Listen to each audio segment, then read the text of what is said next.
Capítulo 34. Depois que eles partiram, Elizabeth, como se quisesse exasperar-se o máximo possível contra o Sr. Darcy, escolheu como ocupação o exame de todas as cartas escritas a ela por Jane desde que chegara a Kent. Não continham nenhuma queixa real, nem havia nenhuma revivência de fatos passados ou qualquer menção a sofrimentos presentes. Mas, no geral, e em quase todas as linhas de cada uma delas, estava ausente aquela alegria que sempre caracterizara o seu estilo e que, vinda da serenidade de uma alma de bem consigo mesma e bem disposta em relação a todos, raramente se deixava alterar. Elizabeth observou cada uma das sentenças que transmitiam a ideia de angústia com uma atenção que não lhes dera na primeira leitura. O fato de o Sr. Darcy vergonhosamente se gabar do sofrimento que provocara deu-lhe uma melhor ideia da dor da irmã.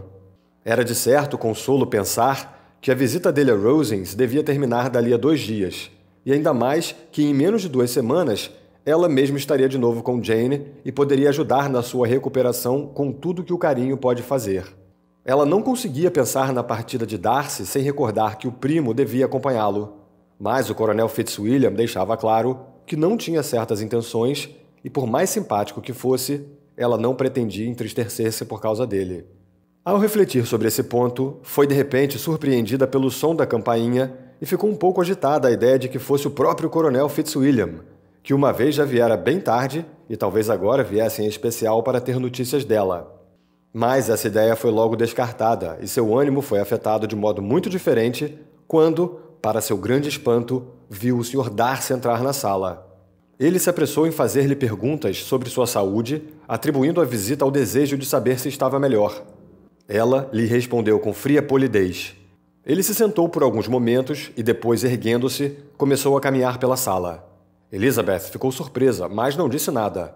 Depois de um silêncio de vários minutos, ele veio até ela, nervoso, e disse: "Tentei lutar, mas em vão. Não consigo mais. Não posso reprimir meus sentimentos. A senhorita tem de me permitir dizer com quanto ardor eu a admiro e a amo." O espanto de Elizabeth foi inexprimível. Arregalou os olhos, enrubesceu, hesitou e não disse nada. Ele considerou aquilo como um encorajamento suficiente e se seguiu imediatamente à confissão de tudo o que sentia e havia muito tempo por ela. Ele falou bem, mas havia sentimentos além dos do coração a serem explicados, e ele não foi mais eloquente em termos de carinho do que de orgulho.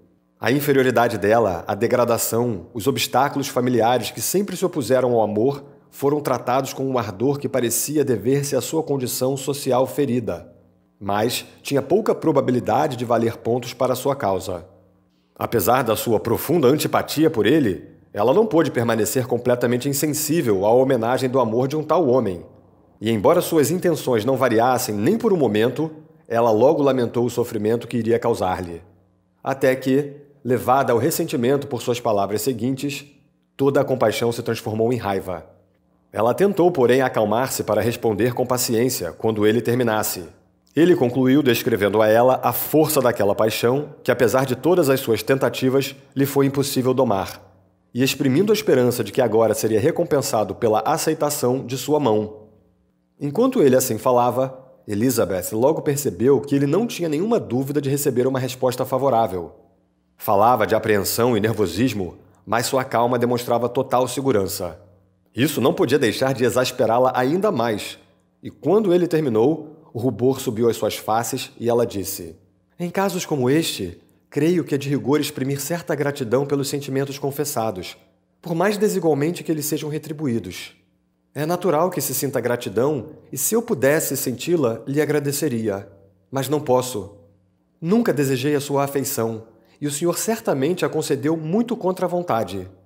Sinto muito por ter causado sofrimento a alguém. Foi completamente sem querer, porém, e espero que dure pouco. Os sentimentos que, pelo que o senhor me diz, durante muito tempo o impediram de reconhecer o seu amor, não devem ter muita dificuldade em superá-lo depois dessa explicação." O Sr. Darcy, que estava apoiado no consolo da lareira com os olhos cravados no rosto dela, pareceu ouvir suas palavras com não menos indignação do que surpresa. Seu rosto empalideceu de raiva e a confusão de sua mente era visível em cada traço.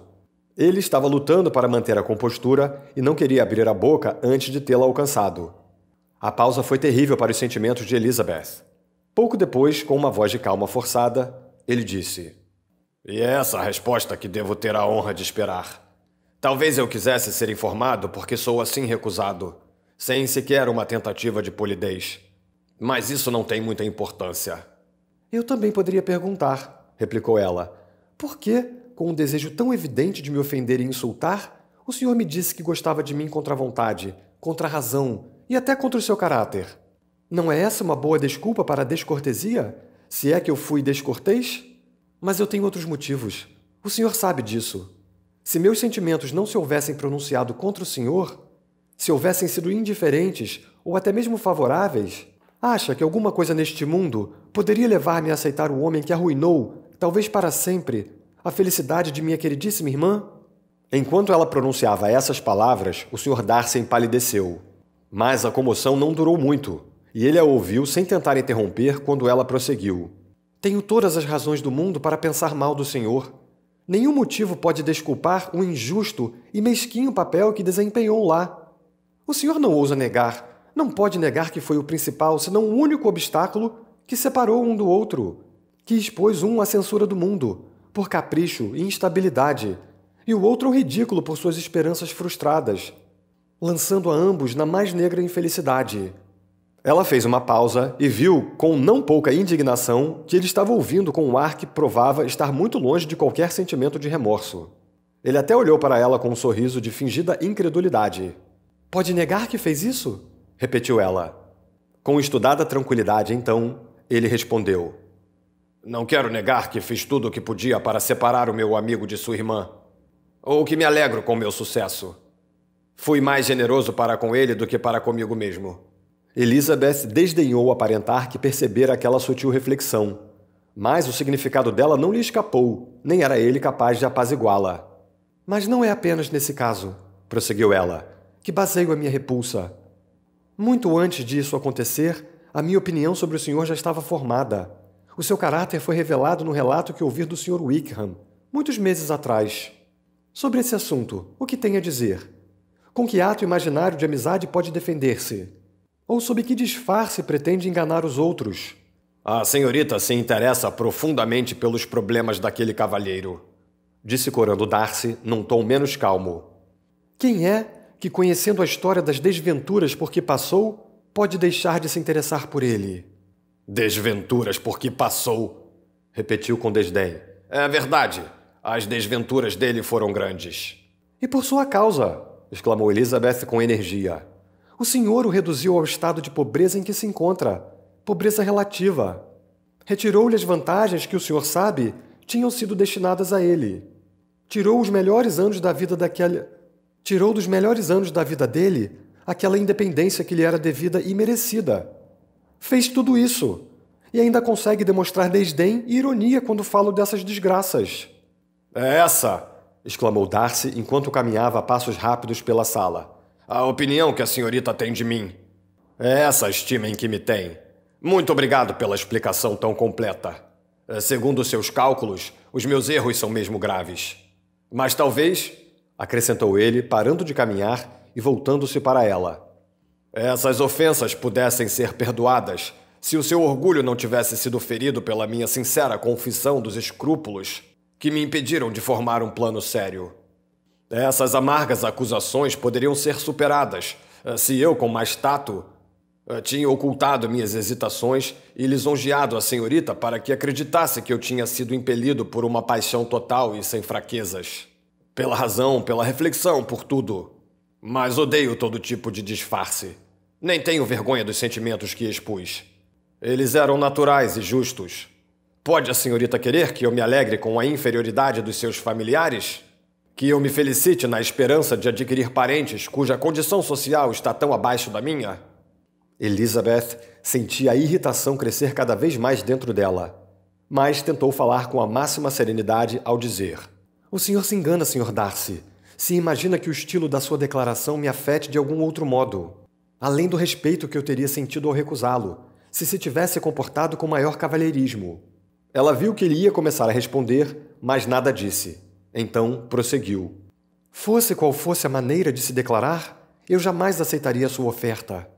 Mais uma vez, era óbvio seu espanto. E olhou para ela com um misto de incredulidade e mortificação. Ela continuou.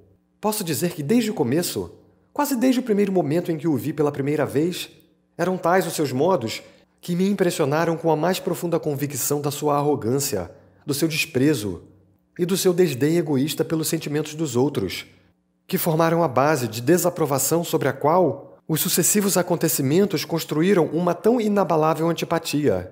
E um mês depois de conhecê-lo, eu já sentia que o senhor era o último homem do mundo com quem eu poderia ser convencida a me casar. Já falou bastante, minha senhora. Compreendo perfeitamente os seus sentimentos. E agora só me resta a vergonha dos que tenho tido. Desculpe-me por ter tomado o seu tempo e aceite os meus melhores votos de saúde e felicidade. E com essas palavras, se apressou em deixar a sala e Elizabeth ouviu-o logo em seguida abrir a porta da frente e sair da casa. O tumulto em sua mente era agora dolorosamente grande. Não sabia em que apoiar-se e, sentindo-se muito fraca, sentou-se e chorou por meia hora. Seu espanto, enquanto refletia sobre o que se passara, era maior a cada exame. Recebera uma proposta de casamento do Sr. Darcy. Estar ele apaixonado por ela havia muitos meses. Tão apaixonado a ponto de querer casar com ela, apesar de todas as objeções que o haviam levado a impedir que o amigo casasse com sua irmã, e que deviam mostrar-se pelo menos igualmente determinantes em seu próprio caso. Tudo isso era incrível. Era gostoso saber que inspirara inconscientemente uma afeição tão forte. Mas o orgulho dele, aquele odioso orgulho, sua desavergonhada admissão do que fizera com Jane, sua imperdoável firmeza ao reconhecê-lo, embora não pudesse justificá-lo, e a maneira insensível com que se referira ao Sr. Wickham, que não negara ter tratado com crueldade, logo triunfaram sobre a compaixão que a consideração de seu amor por um momento provocara. Ela prosseguiu em suas agitadíssimas reflexões até que o ruído da carruagem de Lady Catherine a fez perceber que não estava em condições de enfrentar as observações de Charlotte, e saiu correndo para o quarto. Se você gostaria de fazer uma doação para colaborar com melhorias técnicas do canal, nossa chave Pix é prmatos, com um T só, @hotmail.com. Obrigado.